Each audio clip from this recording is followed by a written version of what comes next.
Welcome to the T2 Hubcast.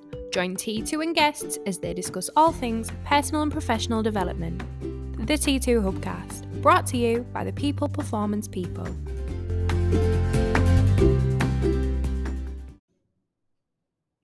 Welcome to the T2 Hubcast with me, Spencer Locker.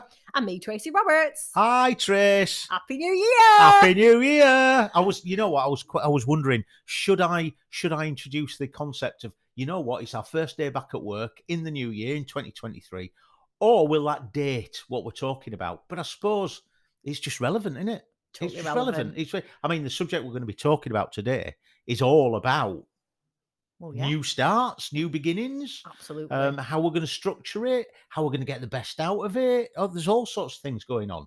So how could we not mention the new year? Do you have a good break? I did you? I had a great break, thank you. Yeah, absolutely. It was great. So weird not being in manic kind of proportions of work and not having so much structure. Yeah. And I know that you and I both don't like not having structure. Yeah. So I still had to find structure. I just had to do it differently. Yeah.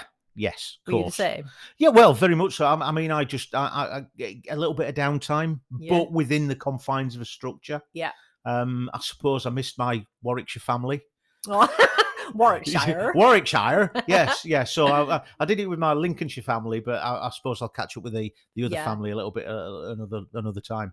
Yeah. It's an in-joke that I haven't got a family in Warwickshire, but I spend a lot of time down there.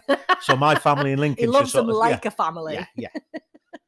Okay, so on to our subject for this podcast. So what are we talking, the big figure eight here?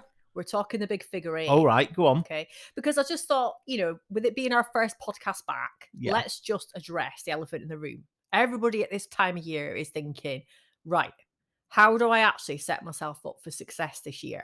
Mm-hmm. Right. It might be that if they've been coming from a positive place, they're reflecting on last year, thinking, right, how do I just grow that into this year again and keep it going like a steam train? Yeah. Or it could be that they could be reflecting on stuff that didn't go so well last year and actually what can they do to set themselves for success this year? Right. So what we're going to look at is 8 ways to ensure you have your best year. Right. Okay. Now that's quite a big statement to have your best year. But I think even if you can focus on 1 or 2 of these things, you're probably going to set yourself up to be in a better position. Yeah, because I think that's the thing, isn't it? Because people tend to make these rash decisions or rash statements, which we will talk about in the future. Yeah. But they make these statements and they sort of say, I'm going to do this and I'm going to achieve that. And what am I going to make? What's going to make this year better for me? And what?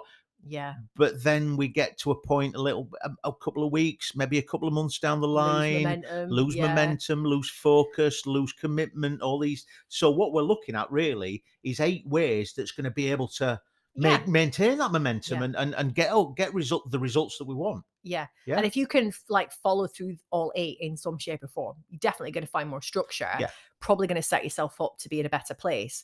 However, it is important to point out, just like you said there, that sometimes it can be overwhelming to think like that. So depending on what side of the coin you sit on, some people are ever positive. Even if there's stuff going on, and we've just been talking about it actually, haven't we? How, you're glass half full, glass half empty. If you're glass half full, you're going into this year with massive ideas, probably running everything like a steam train. And for that reason, sometimes it's good just to kind of be a bit more realistic and think about what you can do to keep yourself on track. If you're coming into the year with glass half empty because you're looking at, stuff that really affected you last year, the things that could potentially go wrong because you're maybe quite risk averse, you're looking at some of those things, then some of these things, again, will hopefully help you shift a little bit more positively. Just to think about how you can, look at the bright side sometimes. Doesn't mean that you have to ignore the bad stuff, because we know that happens. We get setbacks, but it's all about how we build our resilience to deal with it better, right? Yeah. So the first thing that we want to think about is, before we go into these 8 stages, is, have you set yourself enough time aside to really think about what you want to achieve this year and what can you learn from the past? Okay, so we don't want to hang on the past. No. If there's a load of stuff that you found has mentally, physically drained you, then we don't want you to sit and ponder on that and go into a state of woe, so to speak. Yeah. But the reality is that we can actually think about what we learned from the last 12 months. We can look at the successes. We We can look at the disappointments, the setbacks, and we can also look at that more objectively, can't we? And say, okay, well, what could I have done to change that scenario? So setting yourself time aside is the first thing you need to do before you even look at these 8 things. Right, yeah. Because if you haven't had time to reflect on it, you're kind of going into it a little bit blind anyway. Yeah, sure. I mean, you've got to, as we say, everything that happens to us is a lesson. Yeah. But it's only a lesson if we learn from it. So yeah, we've got, as you said, a little bit of reflection. What went right? What went wrong? Stop, start, continue, sort of thing. Absolutely, yeah, definitely. And I think it sometimes helps to diarise it or write it down. For me, you could probably sit there, and if someone's in an organic conversation with you, point some things out that are positive, some things that are negative. But actually, it can be quite good as an exercise to sit down and almost spider diagram it and figure out, okay, the things you want to grow onto, like the bits you want to extend, the stuff that you want to, like you say, stop, and the things that really you can use to develop yourself as well, and look at it from both perspectives as well, personally and professionally. Yeah, so I think that's super important. And I think a lot of this stuff actually sits across personal and professional. Some might sort of veer more into one or the other. Yeah, but I think it's possible that you can use all of these 8 things for both reasons. So should we jump into the first one? Let's do it. So we've set some time aside. We started to think about what we can learn from the past. And of course, we then want to think about what we want to achieve, but we're going to get there in a minute. So the first thing I think is super important, and the first lesson, the first way to make sure you set yourself up for the best year possible, is considering your mental commitment to things. Right. Okay. Yeah. So the things that you feel that you want to commit to, and we're going to grow this out as we go further into this, are they realistic? Are they possible? And have you made your peace in your head that that's what you want to achieve? Right. Okay. So let for me, just listening to what you said then, that realistic and achievable, possible, you said. Possible, so that's sort of linking to your SMART targets, aren't they? They're absolutely, sort of realistic and achievable. Yeah, we get that. That last bit, that have you made your peace? Do you want to sort of expand on that a little bit? What I mean by that is that sometimes we have fleeting moments, don't we, where, I don't know, you have an idea, or you get I'll give you a great example. What's going on all over telly and all over social at the minute? Fitness apps and workouts and both of us are fitness people, so we really link in with this. You could be sat watching telly eating a bag of nuts, right? And the right video comes on, you go, I'm going to do that. Yeah. Right. And in that moment, you are committed to that on Monday.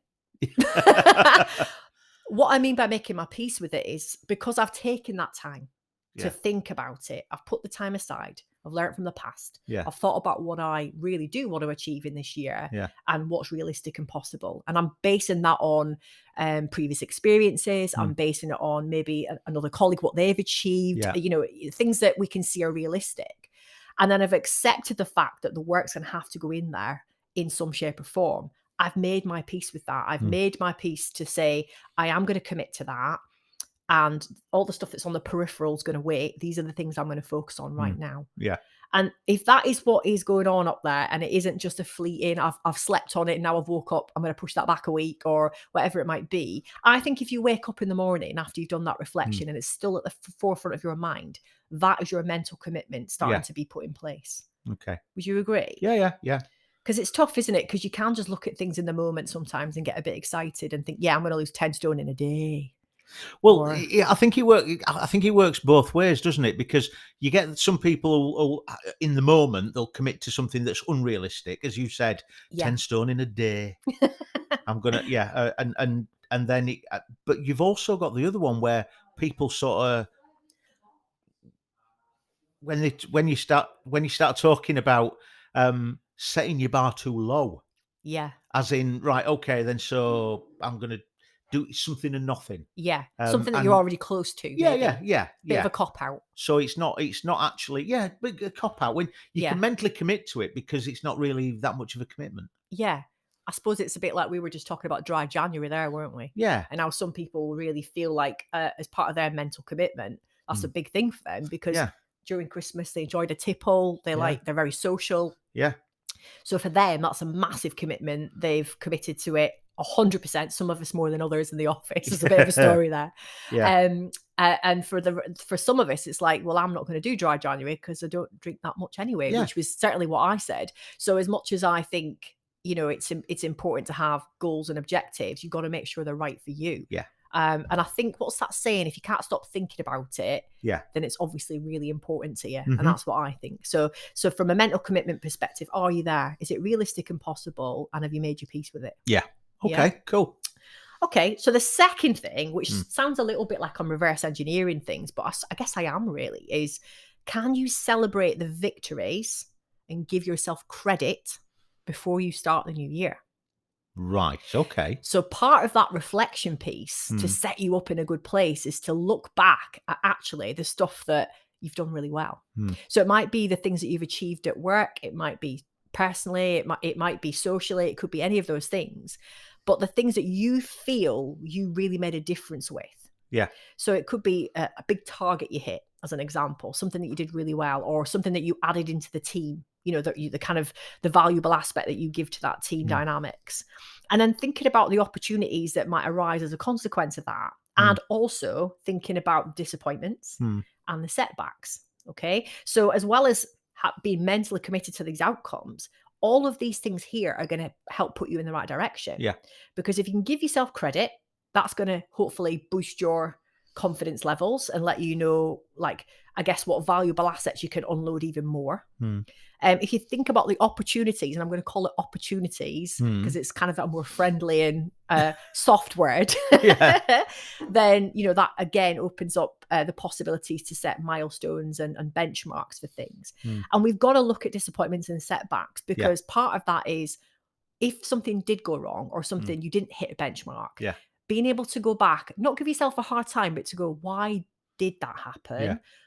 What could I have done differently? If I could watch the rerun, what would I do differently? And I think that then helps you kind of work with both sides. And I think it's very important to get that balance, because as we both know, there's some people who find it really easy to look at the victories and struggle to make themselves accountable for some of the failures, some of the disappointments. But again, you've got some people who will be very much using this as a big stick to beat themselves with because they're their own biggest 100%. critics, but they will struggle to look at some of the victories. They will struggle to take responsibility for the things they actually got right. And some of these things don't need to be big. And or they don't, you know, it might not be, I want a £2 million contract. It could just be small victories in your team, somebody that you nurtured, someone that you gave support to. It could be a breakthrough with a customer that, you know, you saw things differently for them and they got a big win. It could just be for you an interpersonal thing. So, you know, you wanted to be more, I don't know, empathetic in your approach with your employees, but you feel like you nailed it. You became a good listener, you know. So all of those things are important. And I think it is important to kind of weigh up both sides, but of course, then come at both things from a positive angle. So what am I going to do differently? And what am I going to take forward? And I think that's important. And the celebrating the victories bit, I think, is super important because then it gives you the confidence as a human to go into the year with a positive mindset. Okay. Now, coming on from that, it sounds a little bit businessy to say this, but thinking about how you could maybe then take that information and add that to some sort of personal vision or mission statement can be a really good way to do this. Okay. So it doesn't need to be like an eagle on the wall with, like, you know, bold font. This is me. But it needs to be, you know, it's a great way to then take that information from the victories and the setbacks and all those things and think about what personal qualities you want to emphasize in the coming year. What is it that you want to really bring into fruition? What superpower do you want to unleash within your organization, socially, with your family? And what does that look like? And then spending some time looking at your values, your goals, and your purpose and splitting all three down will then give you what you need to sort of formulate this, you know, statement, so to speak, of intent. Is that the right word? Statement of intent for the 365 days ahead. How you want to use what you've got and live into your values, set yourself the right goals, but make sure you're anchored to some sort of purpose. Now, it doesn't mean that you have one purpose, because some of us have one or two, right? We have something from a business perspective. We have something from a personal perspective. The moment you become like disengaged from that purpose, that's where things start to change, right?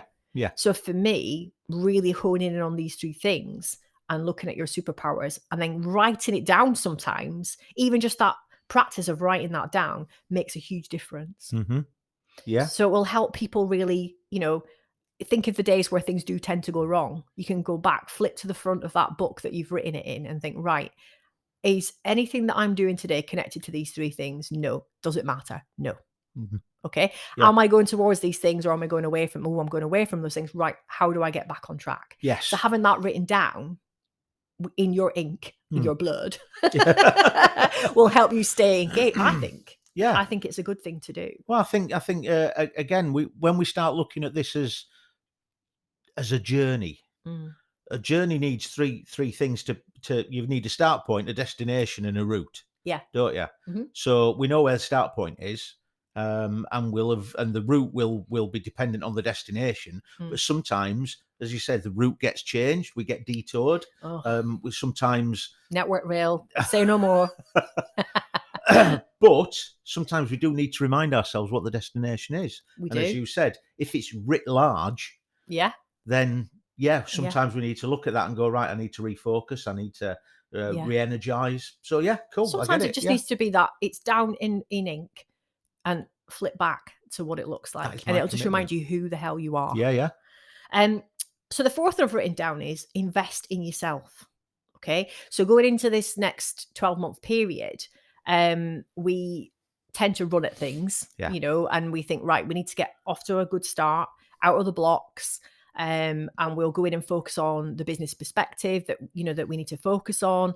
We'll look at what our goals in terms of numbers maybe, or outputs or whatever it might be.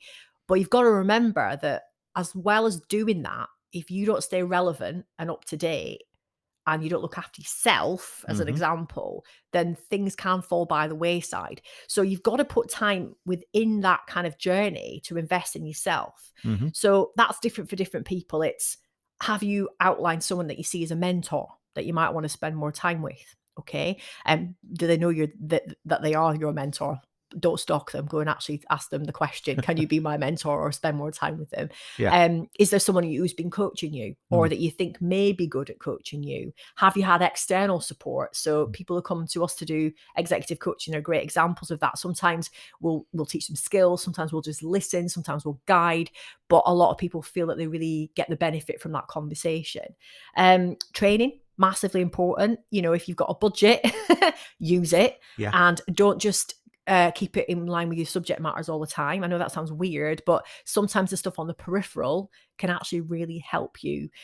So sometimes it's not in relation to, I don't know, IT. If you work in IT, it might be something in relation to, I don't know, improving conversations with people as an example, or it might be some of the DEI stuff that's out there, stuff that can just, I guess, nourish your knowledge. All round. And it's particularly if you manage a team, I think that's super important, because then you can bring ideas to the table and hopefully then expand their knowledge as well. So I'm working with an organization now, or just recently, and they're trying to sort of bring their people along, and they've brought in a Kevin Bacon situation. Okay. Right. Okay. Kevin Bacon situation. I don't want to know. Oh God. The people, I'm sure you've heard of the 6 degrees of separation, haven't you? So it's like everybody's 6 degrees separated by 6 degrees from Kevin Bacon. Okay. And so if you look on the internet, and it's the Kevin Bacon thing, and it's quite interesting, but that's not the point of what I'm saying. The point I'm saying, the point I'm trying to make is this: they've turned around to everybody who works for their organization and said, right, if you want to broaden your horizons, if you want to study, if you want to do whatever you want to do, if by Kevin Bacon, if by 6 degrees separation, you can link what you want to do to benefit the organization, we will fund it. Oh, love it. So now, again, it's not directly, it doesn't have to be directly related to your primary role, but if it's in some way, it can benefit the organization, then they'll fund it. I love that. And I think more businesses are becoming savvy with that, aren't they? Particularly with, like you said, the DEI stuff coming out. And, I guess more talking about human skills and mental health, first aid, all those things. I think anything that can benefit the larger organization. I think that's wonderful. I think that you can look at that, maybe even make that part of the plan. Like, what is there? Now, the next thing about that I was going to say there was relearning, right? So for a lot of people who've gone to university, college, studied, whatever it might be, sometimes something will crop up that you'll go, do you know what? Shit, I did know something about that. I think I've got a degree in it. but I forgot it.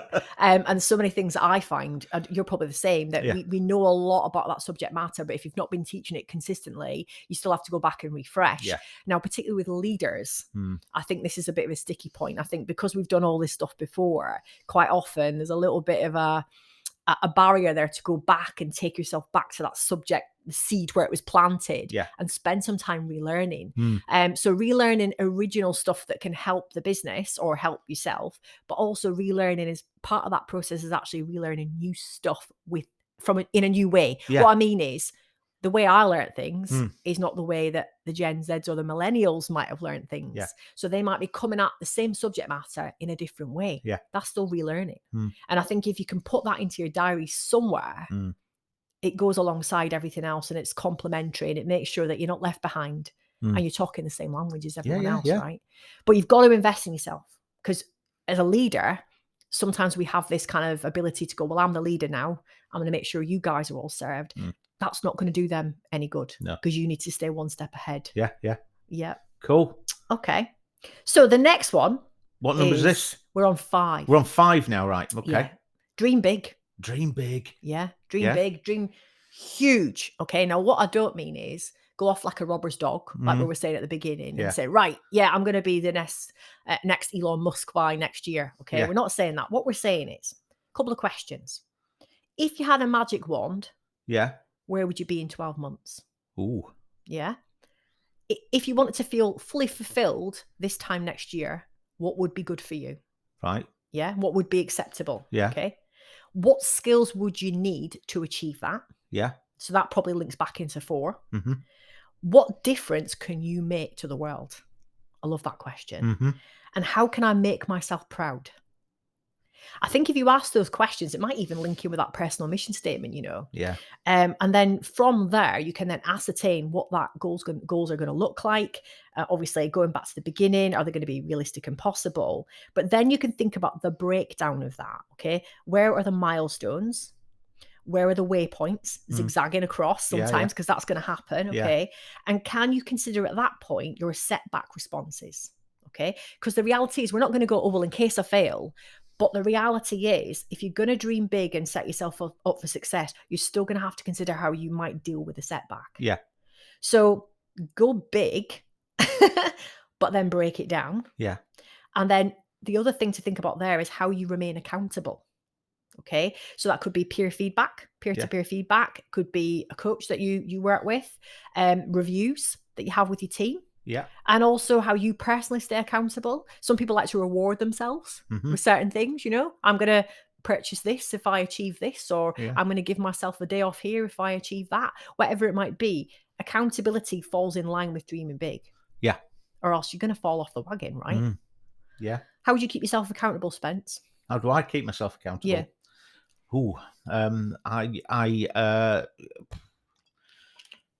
That's a good question. Everyone's different, aren't they? Yeah, that's why I asked. That's a really good question. I mean, I'd have to think about that. Think about that one. I do make myself accountable. You do, yeah. But quite what that looks like, I'm not 100% sure. It's worth thinking about that, isn't it? Yeah. Okay. All right. So the next one's number 6. Yeah. And this is going to sound like a bit of a woolly one. Focus on relationships. Right. Okay. Now, what I mean by this is there's 2 ways to look at this. One, if you are focusing on relationships, you're probably going to be practicing more empathy. You're probably going to be becoming a better listener. Right. And this will obviously be given back to you in bucket loads by people who actually really understand that you're taking the time to spend time with them. Now, this can work both work and personal. Okay. So if you're at work, the interpersonal understanding piece, particularly if you're a leader, is huge. Never underestimate as a leader the amount of difference you can make by just listening to another human and getting on their wavelength, jumping on their island, so to speak, and actually starting to make some magic happen there. Let them know you're hearing them and seeing them. Okay. So same at home, isn't it? Yeah. If you put the time and effort into those that are important to you, then you get it back. Yeah. So one of the things that I've written here is, we've got to make sure that we're really focusing on relationships to make sure that we're fulfilled at work.